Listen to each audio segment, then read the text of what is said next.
السلام علیکم دوستو، ایک بار پھر سے آپ کا خیر مقدم ہے دین کی باتیں میں سیریز کا آج 31واں پارٹ لے کر حاضر ہوا ہیں، جس میں صحابہ کرام کی مدینہ ہجرت کے بارے میں بات کریں گے۔ کیونکہ مدینہ جانے کی لگ بھگ ساری تیاری ہو چکی تھی، وہاں پر لوگ دھیرے دھیرے اسلام قبول کرنے لگے تھے۔ تو اس کے بعد ہجرت کے ہراولے دستے یعنی کچھ ٹکڑیاں وہاں پر پہنچنا شروع ہوئی۔ تو جب عقبہ کی دوسری بیعت پوری ہو گئی، اسلام کفر اور اگیانتا کے لمبے چوڑے مرتل سے اپنے ایک وطن کی بنیاد رکھنے میں سفل ہو گیا، اور یہ سب سے مہتوپورن سفلتا تھی جو اسلام نے اپنی دعوت کی شروعات سے اب تک حاصل کی تھی۔ تو اللہ کے رسول صلی اللہ علیہ وسلم نے مسلمانوں کو اجازت دی کہ وہ اپنے نئے وطن کی اور ہجرت کر جائیں۔ ہجرت کا ارتھ یہ ہے کہ سارے فائدوں کو چھوڑ کر مال کی قربانی دے کر صرف جان بچا لی جائے، اور وہ بھی یہ سمجھتے ہوئے کہ یہ جان بھی خطرے کے نشانے پر ہے۔ شروع راستے سے لے کر راستے کے آخر تک کہیں بھی ہلاک کی جا سکتی ہے، پھر سفر بھی ایک اسپشٹ بھوشیہ کی اور ہے، نہ جانے آگے چل کر ابھی کون سی مصیبتیں، دکھوں اور کشٹوں کا سامنا کرنا پڑے گا۔ مسلمانوں نے یہ سب کچھ جانتے ہوئے ہجرت کی شروعات کر دی۔ ادھر مشرکوں نے بھی ان کے جانے میں رکاوٹ کھڑی کرنا شروع کر دی، کیونکہ وہ سمجھ رہے تھے کہ اس میں بہت سے خطرے چھپے ہوئے ہیں۔ آگے ہجرت کے کچھ نمونے دیے گئے ہیں۔ نمبر 1، سب سے پہلے مہاجر حضرت ابو سلمہ رضی اللہ عنہ تھے۔ انہوں نے ابن اسحاق کی رائے کے مطابق عقبہ کبریٰ کی بیعت سے 1 سال پہلے ہجرت کی تھی۔ ان کے ساتھ ان کے بیوی بچے بھی تھے۔ جب انہوں نے روانہ ہونا چاہا تو ان کے سسرال والوں نے کہا کہ یہ رہی آپ کی جان، اس کے بارے میں تو آپ ہم پر غالب آ گئے، لیکن یہ بتائیے کہ یہ ہمارے گھر کی لڑکی، آخر کس بنیاد پر ہم آپ کو چھوڑ دیں کہ آپ اسے شہر شہر گھماتے پھریں؟ چنانچہ انہوں نے ان سے ان کی بیوی چھین لی۔ اس پر ابو سلمہ رضی اللہ تعالیٰ عنہ کے گھر والوں کو تاؤ آ گیا، اور انہوں نے کہا کہ جب تم لوگوں نے اس عورت کو ہمارے آدمی سے چھین لیا ہے تو ہم اپنا بیٹا اس عورت کے پاس نہیں رہنے دے سکتے۔ چنانچہ دونوں فریق نے اس بچوں کی اپنی اپنی اور کھینچا، جس سے ان کا ہاتھ اکھڑ گیا، اور ابو سلمہ رضی اللہ تعالیٰ عنہ کے گھر والے اس کو اپنے پاس لے گئے۔ سار یہ ہے کہ ابو سلمہ رضی اللہ تعالیٰ عنہ نے اکیلے مدینے کا سفر کیا۔ اس کے بعد حضرت سلمہ رضی اللہ تعالیٰ عنہ کا یہ حال تھا کہ وہ اپنے شوہر کی روانگی اور اپنے بچے سے محرومی کے بعد ہر دن صبح صبح ابتر پہنچ جاتی، جہاں یہ گھٹنا ہوئی تھی، اور شام تک روتی رہتی۔ اسی حالت میں 1 سال بیت گیا۔ آخر میں ان کے گھر والوں کے کسی آدمی کو ترس آ گیا، اور اس نے کہا کہ اس بیچاری کو جانے کیوں نہیں دیتے؟ اسے خواہ اس کے شوہر اور اس کے بیٹے سے جدا کر رکھا ہے۔ اس پر سلمہ رضی اللہ تعالیٰ عنہا سے ان کے گھر والوں نے کہا کہ اگر تم چاہو تو اپنے شوہر کے پاس چلی جاؤ۔ سلمہ رضی اللہ تعالیٰ عنہ نے بیٹے کو اس کے دایال والوں سے واپس لیا اور مدینہ چل پڑی۔ اللہ اکبر! کوئی 500 کلومیٹر کی دوری کا سفر، اور ساتھ میں اللہ کی کوئی مخلوق پیدا کیے ہوئے جیو نہیں۔ جب تنعیم پہنچی تو عثمان بن ابی طلحہ مل گئے۔ اسے حالت معلوم ہوئی تو ساتھ دیتے ہوئے مدینہ پہنچانے کے لے گئے، اور جب کوبہ کی آبادی نظر آئی تو بولا، تمہارا شوہر اسی بستی میں ہے، اسی میں چلی جاؤ، اللہ برکت دے۔ اس کے بعد وہ پلٹ آئے۔ نمبر 2، حضرت شعیب رضی اللہ تعالیٰ عنہ نے جب ہجرت کا ارادہ کیا تو ان سے قریش کے لوگوں نے کہا، تم ہمارے پاس آئے تھے تو حقیر و فقیر تھے، لیکن یہاں آ کر تمہارا مال بہت زیادہ ہو گیا اور تم بہت آگے پہنچ گئے۔ اب تم چاہتے ہو کہ اپنی جان اور اپنا مال دونوں لے کر چل دیں، تو اللہ کی قسم ایسا نہیں ہو سکتا۔ حضرت شعیب رضی اللہ تعالیٰ عنہ نے کہا، اچھا یہ بتاؤ کہ اگر میں اپنا مال چھوڑ دوں تو تم میری راہ چھوڑ دو گے؟ انہوں نے کہا ہاں۔ حضرت شعیب رضی اللہ تعالیٰ عنہ نے کہا، اچھا تو پھر ٹھیک ہے، چلو میرا مال تمہارے حوالے۔ اللہ کے رسول صلی اللہ علیہ وسلم کو اس کی جانکاری ہوئی تو فرمایا، شعیب رضی اللہ تعالیٰ عنہ نے نفع اٹھایا۔ شعیب رضی اللہ تعالیٰ عنہ نے نفع اٹھایا۔ نمبر 3، حضرت عمر بن خطاب رضی اللہ تعالیٰ عنہ، عائشہ بن ابی ربیعہ اور ہشام بن عاص بن وعیل نے آپس میں طے کیا کہ فلاں جگہ صبح صبح اکٹھا ہو کر وہیں سے مدینے کو ہجرت کی جائے۔ حضرت عمر رضی اللہ تعالیٰ عنہ اور عیاش رضی اللہ تعالیٰ عنہ تو نشچت وقت پر آ گئے، لیکن ہشام کو قید کر لیا گیا۔ پھر جب یہ دونوں مدینہ پہنچ کر کوبہ میں اتر چکے تو عیاش کے پاس ابو جہل اور اس کا بھائی حارث پہنچا۔ تینوں کی ماں ایک تھی۔ ان دونوں نے عیاش سے کہا، تمہاری ماں نے منوتی مانی ہے کہ جب تک وہ تمہیں دیکھ نہ لے گی، سر میں کنگھی نہ کرے گی اور دھوپ چھوڑ کر سائے میں نہ آئے گی، یہ سن کر عیاش رضی اللہ تعالیٰ عنہ کو اپنی ماں پر ترس آ گیا اور حضرت عمر رضی اللہ تعالیٰ عنہ نے یہ دشا دیکھ کر عیاش سے کہا، عیاش دیکھو، اللہ کی قسم یہ لوگ تم کو صرف تمہارے دین سے فتنے میں ڈالنا چاہتے ہیں، اس لیے ان سے ہوشیار رہو۔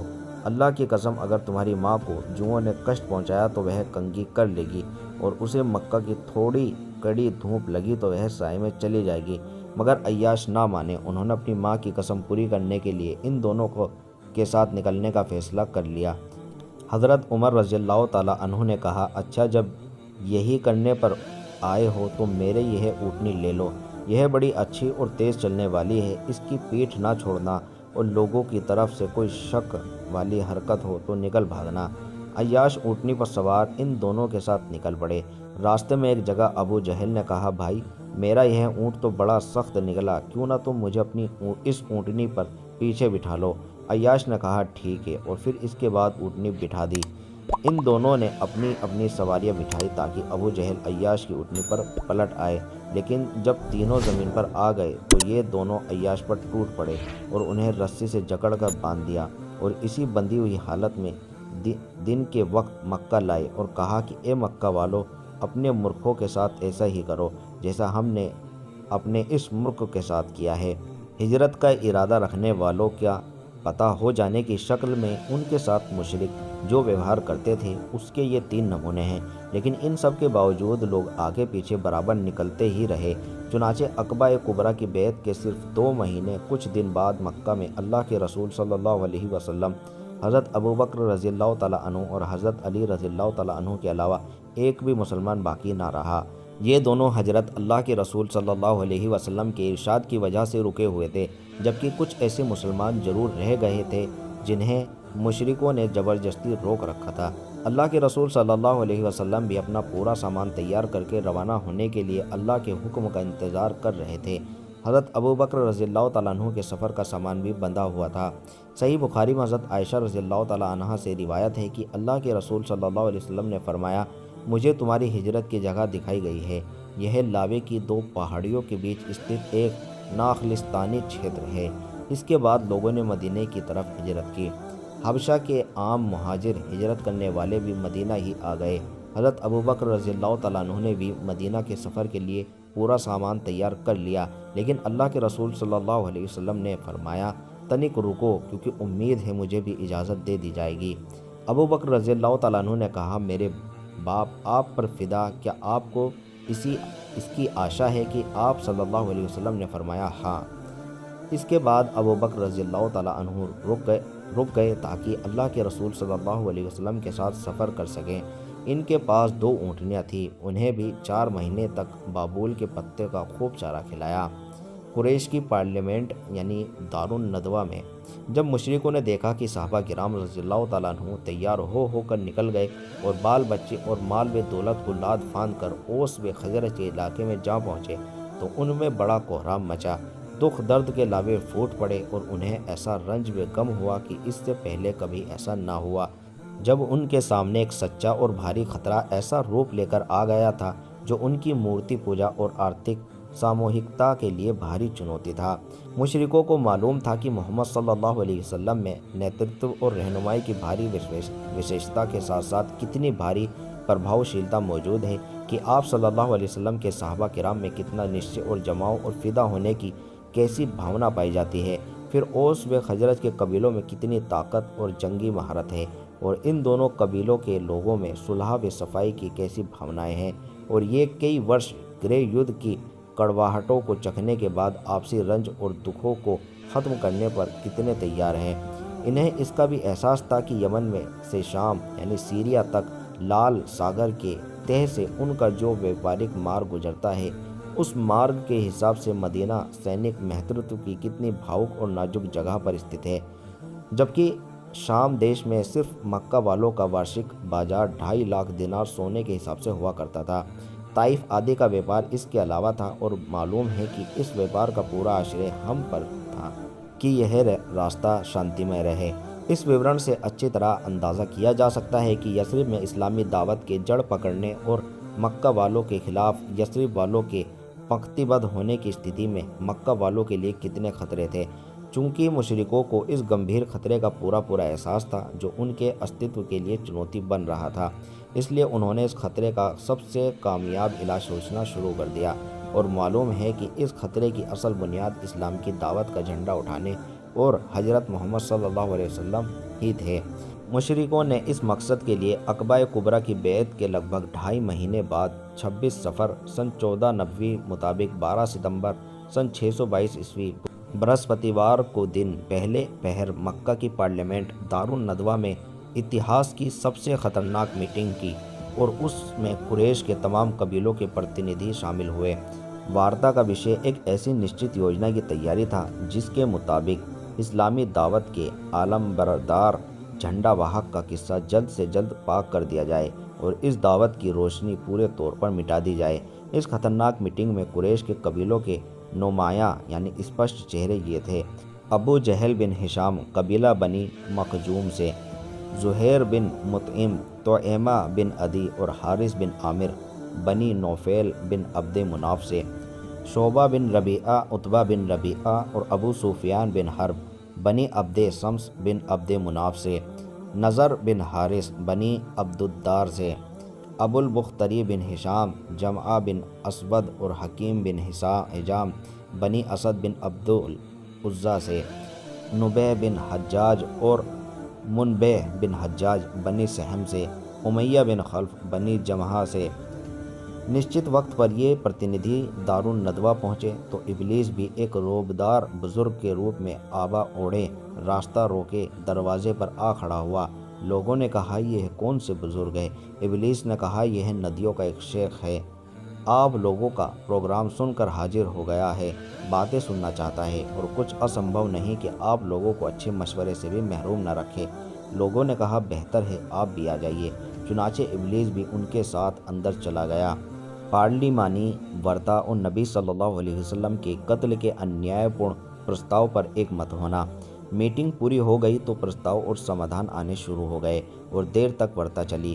پہلے اسود نے یہ رکھا کہ اس آدمی کو اپنے بیچ سے نکال دیں اور اپنے شہر سے دیش نکالا دے دیں، پھر ہم میں سے کوئی مطلب نہیں کہ وہ کہاں جائے اور کہاں رہتا ہے، بس ہمارا معاملہ ٹھیک ہو جائے گا اور ہمارے بیچ پہلے جیسا ایک ہو جائے گا۔ مگر شیخ نجدی نے کہا، نہیں، اللہ کی قسم یہ اچت رائے نہیں ہے۔ تم دیکھتے نہیں اس آدمی کی بات کتنی اچھی اور بول کتنے میٹھے ہیں، اور جو کچھ لاتا ہے اس کے ذریعے کس طرح لوگوں کا من جیت لیتا ہے۔ اللہ کی قسم اگر تم نے ایسا کیا تو کچھ نہیں کہا جا سکتا کہ وہ عرب کے کس قبیلے میں پہنچ جائے اور تمہیں اپنا ادھین بنا لینے کے بعد تم پر دھاوا بول دے، تمہیں تمہارے شہر کے اندر روند کر تم سے جیسا برتاؤ چاہے ویسا کرے۔ تم اس کے بجائے کوئی اور پرستاؤ سوچو۔ ابو البختری نے کہا، اسے لوہے کی بیڑیوں میں جکڑ کر قید کر دو اور باہر سے دروازہ بند کر دو، پھر اسی انجام موت کا انتظار کرو جو اس سے پہلے دوسرے کویوں جیسے زہور اور نابغ آدی کا ہو چکا ہے۔ شیخ نجدی نے کہا، اللہ کی قسم یہ بھی اچت رائے نہیں ہے۔ اللہ کی قسم اگر تم لوگوں نے اسے قید کر لیا جیسا کہ تم کہہ رہے ہو تو اس کی خبر بند دروازوں سے باہر نکل کر اس کے ساتھیوں تک پہنچ جائے گی، پھر کچھ اسمبھو نہیں کہ وہ لوگ تم پر دھاوا بول کر اس آدمی کو تمہارے قبضے سے نکال لیں، پھر اسی کی مدد سے اپنی تعداد بڑھا کر تم پر غالب ہو جائیں، اس لیے یہ بھی رائے اچت نہیں، کوئی دوسرا پرستاؤ سوچو۔ یہ دونوں پرستاؤ پارلیمنٹ نے رد کر دیے تو تیسرا پرستاؤ گھاتک پرستاؤ لایا گیا جس سے تمام لوگوں نے سہمتی جتائی۔ یہ پرستاؤ کا رکھنے والا مکہ کا سب سے بڑا اپرادھی ابو جہل تھا۔ اس نے کہا، اس آدمی کے بارے میں میری ایک رائے ہے، میں دیکھتا ہوں کہ اب تک تم لوگ اس پر نہیں پہنچے۔ لوگوں نے کہا، ابو الحکم وہ کیا ہے؟ ابو جہل نے کہا، میری رائے ہے کہ ہر قبیلے سے ایک طاقتور اچھے ونش کا اور باںکا جوان چن لیں، پھر ہر ایک کو ایک تیز تلوار دیں، اس کے بعد سب کے سب اس آدمی کا رخ کریں اور اس طرح یکایک تلوار مار کر قتل کر دیں جیسے ایک ہی آدمی نے تلوار ماری ہو، یوں ہمیں اس آدمی سے راحت مل جائے گی، اور اس طرح قتل کرنے کا نتیجہ یہ ہوگا کہ اس آدمی کا خون سارے قبیلوں میں بکھر جائے گا اور بنو عبد مناف سارے قبیلے سے لڑ نہ سکیں گے، اس لیے خون بہا لینے پر راضی ہو جائیں گے اور ہم خون بہا کر ادا کر دیں گے۔ شیخ نجدی نے کہا، بات یہ رہی جو اس جوان نے کہی، اگر کوئی رائے اور پرستاؤ ہو سکتا تو یہی باقی ہے، باقی سب بیکار ہے۔ اس کے بعد میٹنگ میں حاضر تمام لوگوں نے اس اپرادھ پورن پرستاو کو مان لیا اور لوگ اس پکے ارادے کے ساتھ اپنے گھروں کو واپس آ گئے۔ اس پرستاو کو تتکال عملی جامہ پہنا دیا گیا۔ تو دوستو یہاں تک اس ویڈیو کو ختم کرتے ہیں، آگے ہم بات کریں گے اللہ کے نبی نے کیسے ہجرت کی تھی۔ تو ملتا ہے آپ سے اگلی ویڈیو میں، تب تک السلام علیکم ورحمۃ اللہ وبرکاتہ۔